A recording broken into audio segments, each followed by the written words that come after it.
I know you have been a leader in willing to embrace crypto. You have made it so that people can be in Bitcoin. We hear that you are thinking about Ethereum.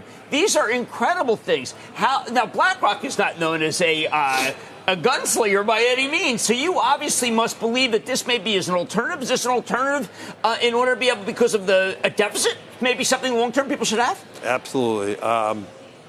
As you know, I was a skeptic. Yes. I was a proud skeptic. And I studied it, learned about it, and I came away saying, okay, my opinion 5 years ago was wrong. Here's my opinion today. This is what I believe in today. I believe the opportunity today. I believe Bitcoin is legitimate. I'm not trying to say there's not misuses like everything else, but it is a legitimate financial instrument that allows you to have maybe uncorrelated, non-correlated type of returns. I believe it is an instrument that you invest in when you're more frightened, though. It is an instrument when you believe that countries are debasing their currency, debasing their currency by excess deficits, and some countries are.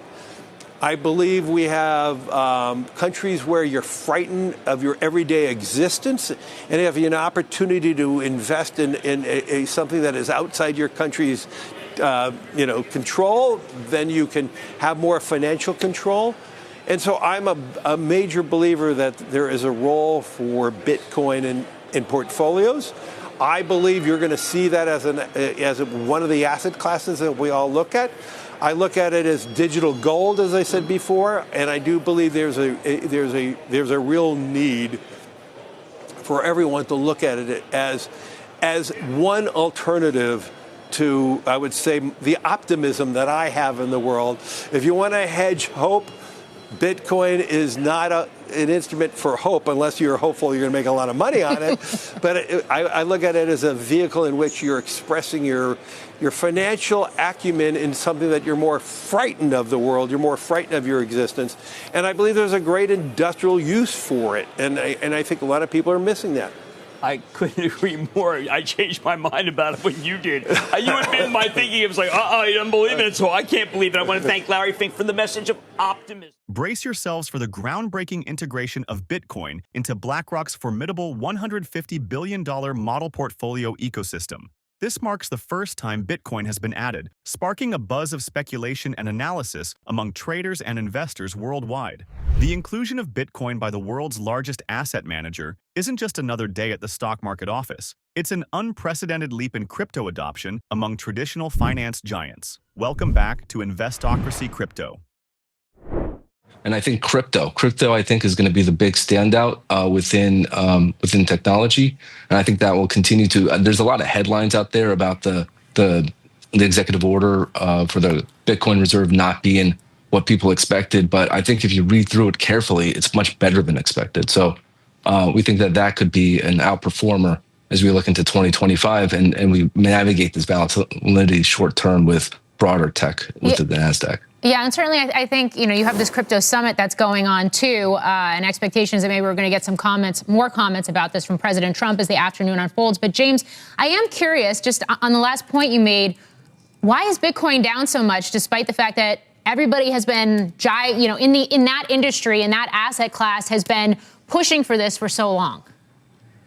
Yeah, there's a lot of new money that came into it over the last couple of months. If you looked at the net sellers over the last month where it came back to below 80, over 50% of those were buyers that had bought within the last month. So the base who believes in Bitcoin continues to be very sticky. What's coming out of the White House continues to be very impressive as it relates to the crypto policy, and I think we have support in Congress to get something going later this year. So I think the sky is very high for Bitcoin. So we continue to be strong there. But when we think about our portfolio, I do think you have to operate as 50-50. You got to keep the hedges on because right now, as what you're seeing in the market could very well be a head fake. Launched Bitcoin at about $88,000 right now. That's well off its post-election highs in hopes that the Trump administration would support cryptocurrencies. It's off the lows of earlier this week, too, though. A crypto summit is taking place at the White House this afternoon, and the president expected to speak later.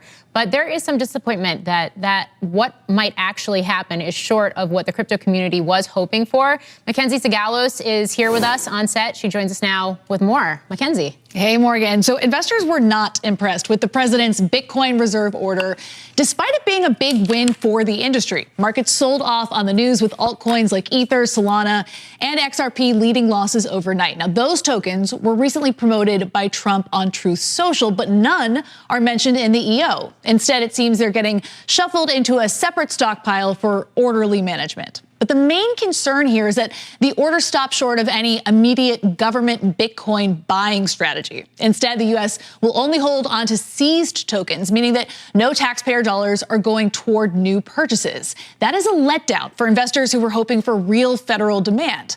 Now, that said, we just heard from White House AI and crypto czar David Sachs, who hinted at a possible Bitcoin buying plan only under budget neutral conditions. Take a listen. As Bitcoin prices flirt with the $85,000 mark, all eyes turn to BlackRock's strategic shift of implementing Bitcoin into portfolios, a step seen as both daring and prophetic by market watchers. An ETF analyst from Bloomberg Intelligence, James Seyffart, likens this maneuver to the opening act of a blockbuster sequel, hinting that more of BlackRock's models might follow suit.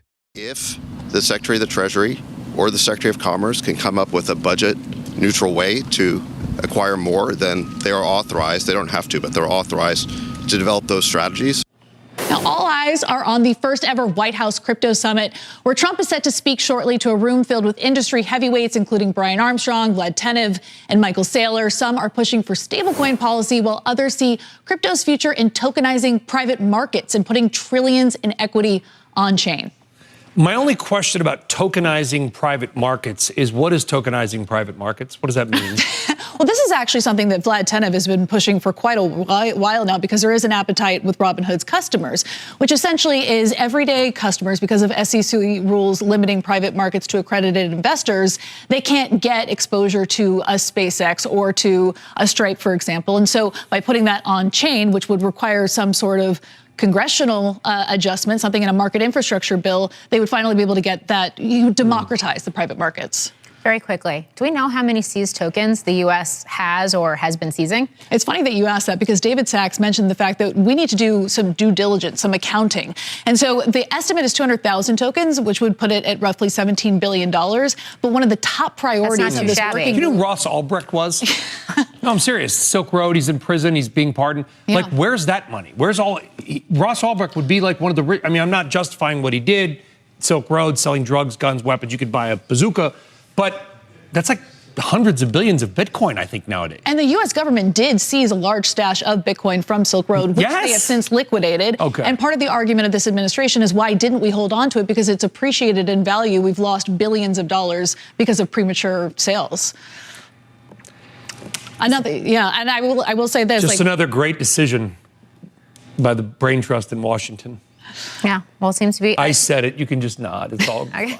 For those unfamiliar, BlackRock took the helm on the Bitcoin ETF approval journey in the U.S., showing unwavering commitment as its fleet of funds launched in January 2024 gained meteoric traction, reportedly surpassing $100 billion in net assets by November.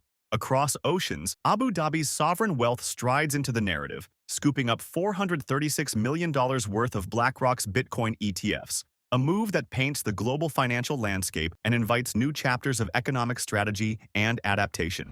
But before going any further, if you made it this far into the video, thank you. These videos take a lot of effort and time to make, so if you enjoyed them, please hit the like button and subscribe to the channel. This goes a long way in helping us grow. That said, back to the video. Okay, Bitcoin, the reserve. Supposedly there is disappointment that we're not going to be buying Bitcoin outright using taxpayer dollars. But if we can do it in a revenue neutral way, we would.